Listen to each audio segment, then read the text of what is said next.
video, we're going to be demonstrating the development of latent prints with black powder. Now, latent prints are mainly moisture and oils, and that's what the black powder is going to be developing. So let's go ahead and show you everything that we're going to be using, and then we'll do a demonstration for you.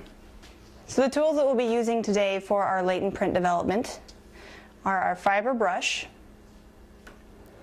our black powder, fingerprint lift tape. We have fingerprint cards that we will transfer the print that we lift onto. And of course a pair of scissors for the tape. And we have gloves. Gloves are very important. We don't want to get our fingerprints mixed up with any of the ones that we're developing. So when working with black powder, I like to use a spare sheet of clean white paper or lined paper, whatever you have.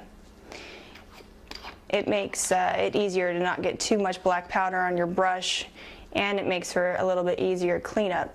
You want to be very careful because you can see it likes to fly out a little bit. I'll just put that to the side. Now, when you're putting powder on your brush, you just want to put it on the tips very lightly. You don't want to, mash it in there. And you want to shake it to get anything extra off. You don't need a whole lot of black powder when you're developing prints, as you will see. Now, there's a couple of different ways that people like to use as far as brush strokes go. Some people like to go in a back and forth motion, or some people like to twirl.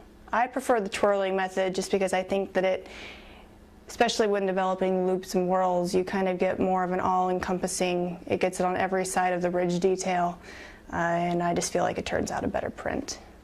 So when you're doing this, you don't want to make too much contact. You just want to go in a nice, easy, back and forth twirling method.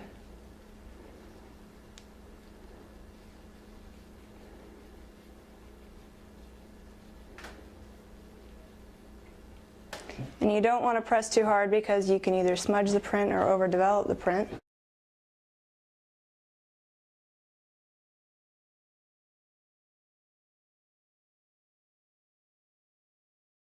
And what we have here, you can see there's some nice 3 distinct prints right there. Looks like those are developed quite well, and we're going to go ahead and lift those with our lift tape. When you're doing this, obviously you don't want to touch the bottom of the lift tape, otherwise you'll get smudges and whatnot. We'd like a nice clear print. So what I'm going to do here is lay this on its side.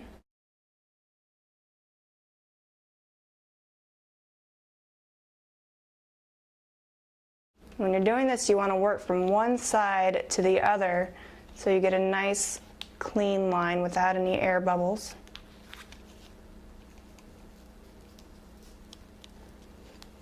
Okay, just want to make sure that you've got that nicely in contact with your prints. And then you go ahead and lift.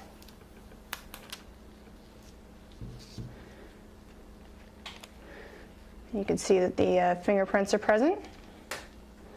And we go ahead and get one of our lift cards. And the same thing goes for the lift card, as you want to start from one side and work your way to the other, so that you get a nice even application of the tape without any air bubbles. Some people like to use a pencil eraser to do this, or you can just use your finger. Depends on what you're comfortable with. Get your scissors over here. Cut this end of the tape off.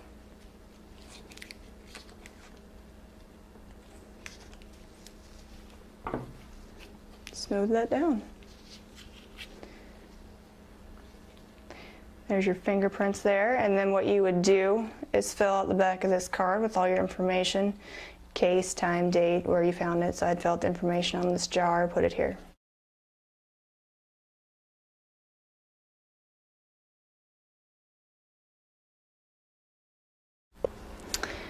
And let me demonstrate how, when you're using this extra piece of paper here, how it makes it a little bit easier to return your unused portion back into the jar, as long as it hasn't been contaminated by anything. And you can save all of your unused powder. Taps it all in there. And there you have it. Seal that up for next time.